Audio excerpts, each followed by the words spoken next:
Bienvenue au podcast Nuancé, le podcast qui parle d'actualité, de politique, d'histoire et de sociologie, tout en y apportant cette nuance nécessaire à n'importe quel débat. Je me présente, Bergeline, et je serai votre hôte pour les prochaines minutes en espérant que vous allez apprécier l'expérience dans ce tout nouveau podcast. Donc, pour le sujet d'aujourd'hui, c'est un sujet qui est assez intéressant parce que, de base, le sujet de ce mois-ci devait être la montée du fascisme, mais surtout comment le fascisme peut monter sans que personne ne fasse rien, surtout quand l'histoire se répète. Donc, pour le moment, j'ai décidé de faire une vidéo qui serait un préambule à cette vidéo parce que ça prend beaucoup plus de temps que ce que je croyais. Et pour le thème d'aujourd'hui, je vais aborder le thème de l'empathie publique, mais surtout de l'empathie que l'on peut avoir par rapport à n'importe quel humain ou n'importe quelle autre société qui n'est pas la nôtre. C'est surtout le fait de se mettre à la place de quelqu'un d'autre. Donc, commençons avec une petite définition qui n'est pas la définition officielle, mais l'empathie est le fait de pouvoir se mettre à la place de quelqu'un et de pouvoir éprouver ce sentiment que l'on ressent quand on comprend ce que la personne peut vivre.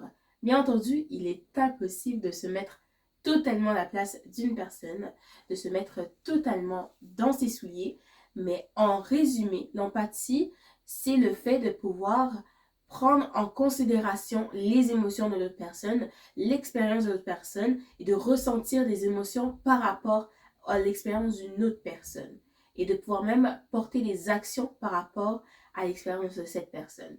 Donc, pour cette vidéo, c'est une vidéo qui n'a pas vraiment de direction précise. Je vais simplement donner mon avis sur 4 catégories de types d'empathie et comment le fait qu'il y a une baisse d'empathie dans notre société nous mène à, par la même occasion, à une montée du fascisme.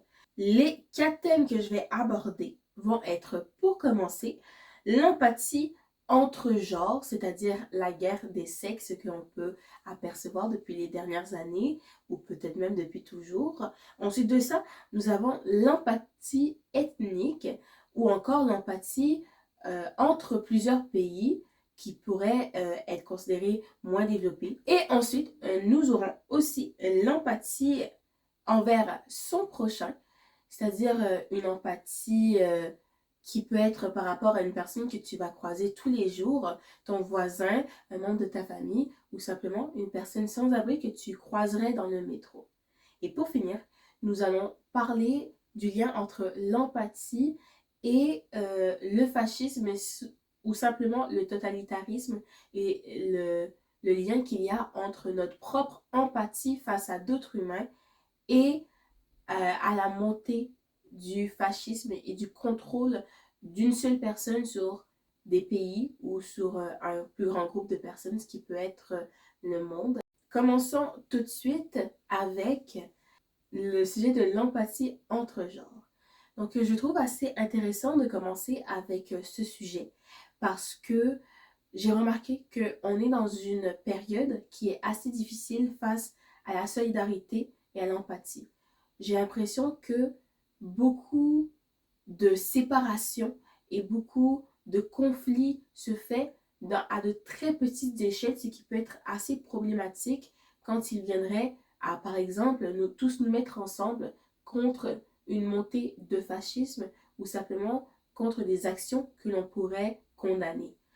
Donc, tout ça, ça a commencé il y a plusieurs années maintenant, quand le féminisme a monté, mais ce n'est pas à ce moment-là que nécessairement j'aimerais aborder. J'aimerais plutôt aborder la montée de la culture de contrer les genres depuis les 10 dernières années.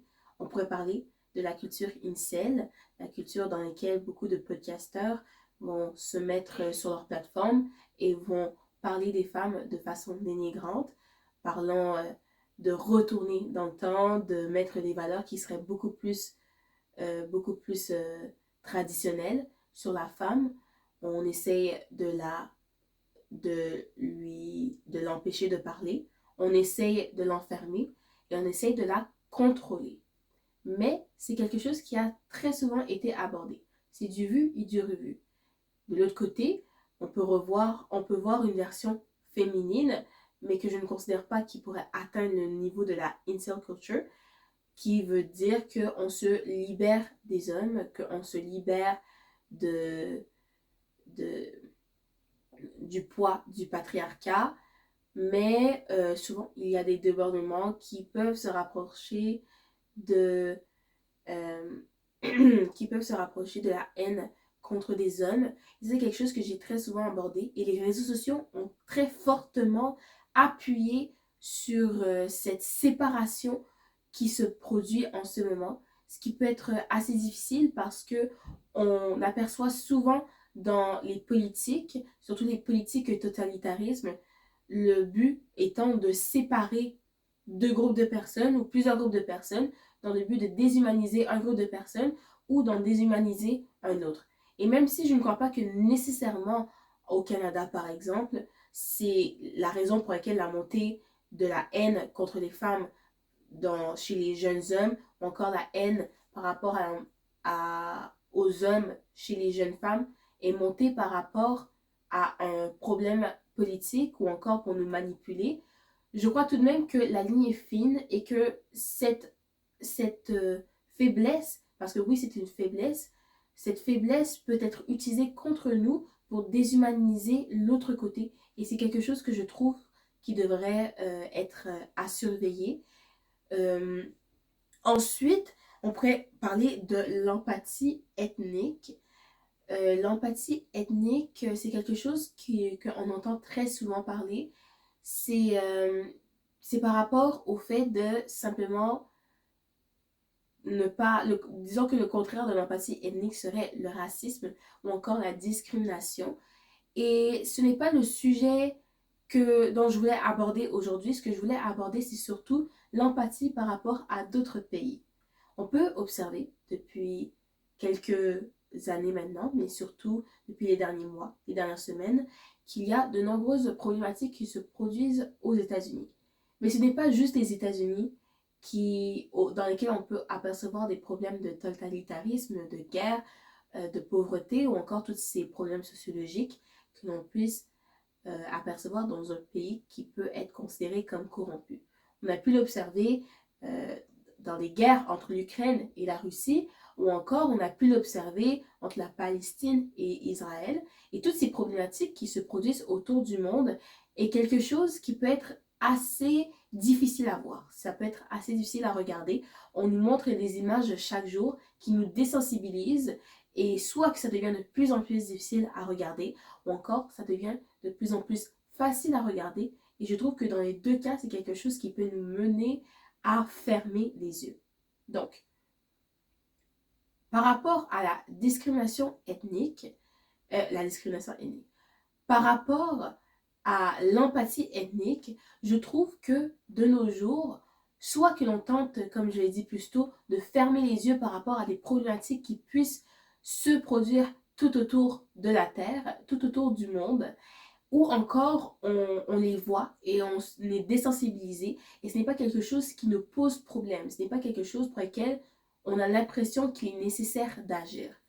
Je trouve que ça peut être assez dérangeant parce qu'à partir du moment où on ferme les yeux sur la problématique d'autres personnes, même si ce n'est pas notre pays, même si ce n'est pas notre problème, ça peut être quelque chose qui peut très vite déborder et on a souvent l'impression de ne pas pouvoir s'identifier à ces peuples parce qu'ils ne nous ressemblent pas, parce qu'on n'a pas l'impression que c'est une problématique qui pourrait nous arriver, mais le droit de l'humain, c'est une problématique qui touche tout le monde et qui devrait concerner absolument tout le monde.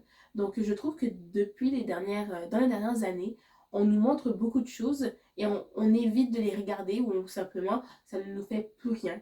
Alors que, ça devrait être quelque chose qui nous secoue pour toujours. Ça devrait être quelque chose qui est toujours perturbant pour nous ou en tout cas quelque chose qui nous pousserait à agir et à poser action. Et je sais qu'il peut être difficile de poser action, mais c'est à partir du moment où on ne fait rien que ça peut être nous. Comme je disais, on peut prendre l'exemple de l'Holocauste. Beaucoup de personnes étaient au courant qu'il y avait une discrimination qui se faisait contre les Juifs. Beaucoup de pays étaient au courant, ou même les personnes dans le pays étaient au courant. Mais ce n'était pas quelque chose qui apportait un certain secouement dans les populations. Et ce n'est qu'à la fin de l'Holocauste que les gens furent surprises et surtout choqués de voir toutes les horreurs qui se furent produire en Allemagne et dans tous les camps de concentration en Europe. Et c'est quelque chose qui peut être amené au temps moderne pour toujours. L'histoire ne se répète pas, mais elle peut rimer. C'est quelque chose que j'ai entendu il n'y a pas longtemps et c'est quelque chose qui m'a beaucoup fait réfléchir. Il faut toujours prendre en considération que pour pouvoir avancer dans le futur, il faut connaître notre histoire, il faut connaître l'histoire et il faut surtout s'assurer de ne pas la répéter. C'est pour cette même raison que l'ONU a été créée dans le but de ne pas fermer les yeux face aux problématiques humaines qui peuvent se produire dans n'importe quel pays. Et oui, il y a un droit de souveraineté dans tous les États, mais il reste que c'est l'affaire de tous ce qui se passe pour tous les humains à l'individuel. Si je continue ensuite avec l'empathie chez son prochain, qu'est-ce que je veux dire par là? Donc, l'empathie envers son prochain, je veux plutôt dire que il est nécessaire que l'on se rende compte que l'on n'est pas tout seul. J'ai l'impression qu'on est dans une société. Continuons tout de suite avec la troisième catégorie d'empathie dont je voulais parler, et c'est l'empathie envers son prochain.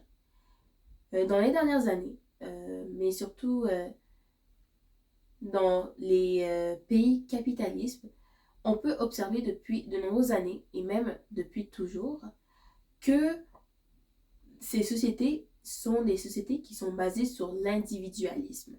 Bien sûr, il y a rarement des pays qui sont complètement capitalistes, mais il reste que avoir une base capitaliste peut nous rendre individualistes très rapidement par rapport à d'autres pays l'on pourrait considérer beaucoup plus unis, beaucoup plus basés sur la vision de groupe et surtout sur le bien-être de groupe.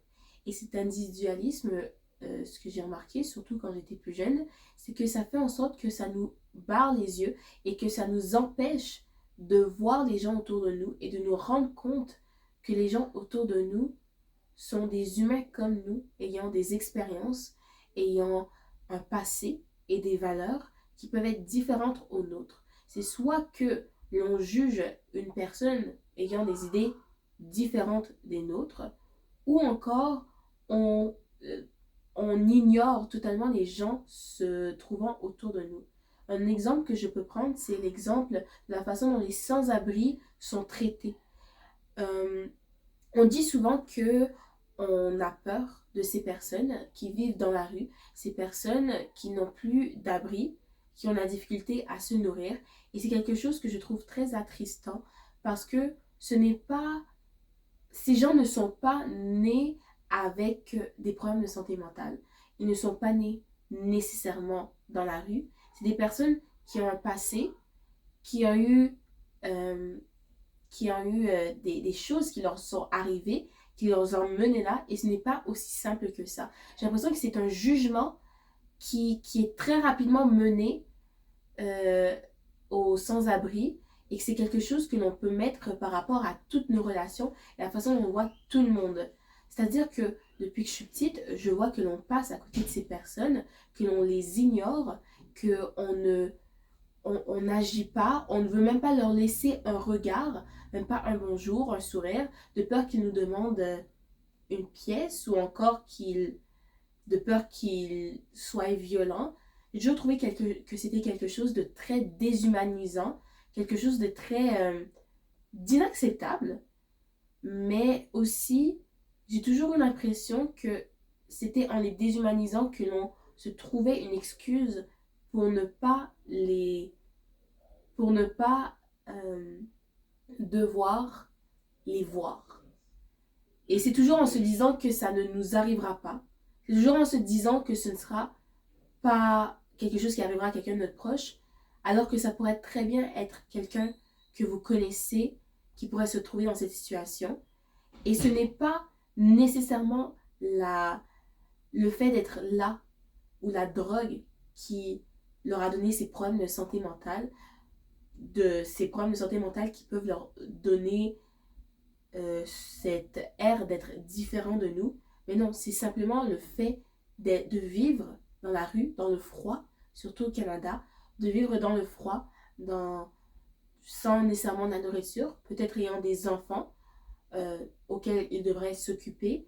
C'est en ayant toutes ces responsabilités, mais surtout dans des conditions aussi affreuses, des choses que des adultes normaux ont déjà de la difficulté à faire dans la vie de tous les jours, que eux, ils doivent faire dans la rue, sans sécurité, sans nécessairement une sécurité non seulement de leur propre personne, une sécurité financière, une sécurité alimentaire. Et dans ces conditions, on ne peut que se dire qu'il y a une raison pourquoi ces personnes se retrouvent dans ces situations en base d'addiction, en base de santé mentale. Et c'est en les ignorant que l'on amène cette problématique encore plus loin, parce que qui ne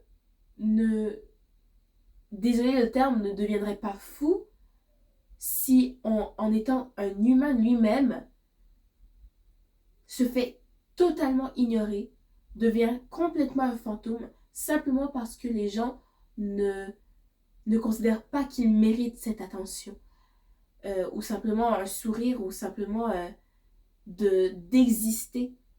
Tu disparais quand tu n'as pas de maison, tu disparais quand tu n'as pas de domicile fixe, et ça c'est quelque chose qui doit être abordé, c'est quelque chose auquel on doit parler, et c'est pas simplement leur donner quelque chose, c'est aussi agir comme s'ils existaient, parce qu'ils existent, ils sont là, regardez-les, souriez-les.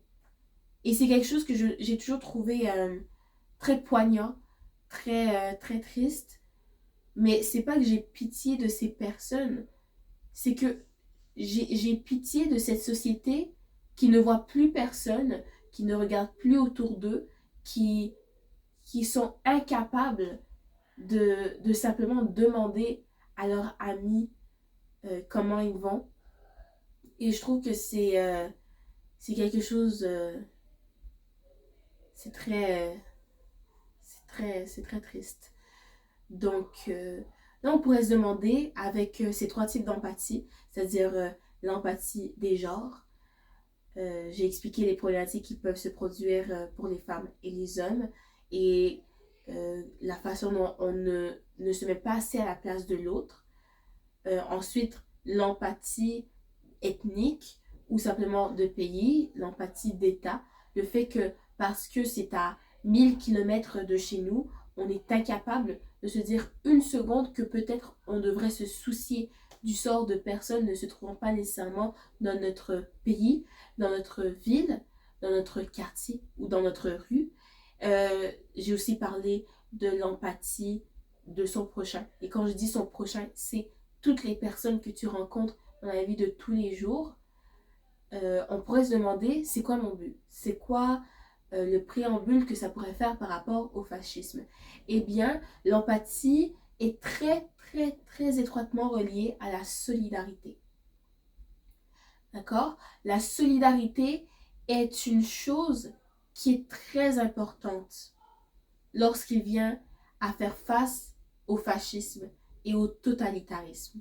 C'est quelque chose qui est très important, parce qu'à partir du moment où on ferme les yeux, où on manque d'empathie, ou qu'on manque de capacité à voir l'autre et à comprendre l'autre, et à même pouvoir se mettre à la place de l'autre et se dire, si je peux faire quelque chose pour cette personne, je le ferai. C'est à partir de ce moment-là que l'on fait face à un plus grand risque de succomber face au fascisme, face au totalitarisme, parce que l'on est incapable de se dire que un jour cette personne qui est la première victime du fascisme, un jour cette personne, ça pourrait être moi. Donc je trouve que le lien qu'il y a à faire, c'est qu'il ne faut jamais oublier que les gens autour de vous continuent à exister, qu'ils pourraient être vous, et que même s'ils ne pourraient même si ce n'est pas une place que vous allez nécessairement atteindre un jour, dans une société, on ne peut pas vivre sans regarder autour de nous et sans se rendre compte qu'une société ne fonctionne pas si l'on est tout seul. On n'ira nulle part si on est le seul qui est laissé derrière et si on est le seul qui reste dans la ville, dans le pays ou bien sur cette terre. Je suis très contente d'avoir pu faire cette vidéo, ce podcast pour vous. Je suis très contente d'avoir pu aborder ces sujets aujourd'hui. Je vous conseille de vous abonner et de cliquer sur la petite cloche. Je suis en streaming sur Spotify. Donc, vous pouvez m'écouter sur Spotify et sur YouTube pour l'instant. Et j'espère très vite vous revoir. Je vous dis à très bientôt pour une prochaine vidéo.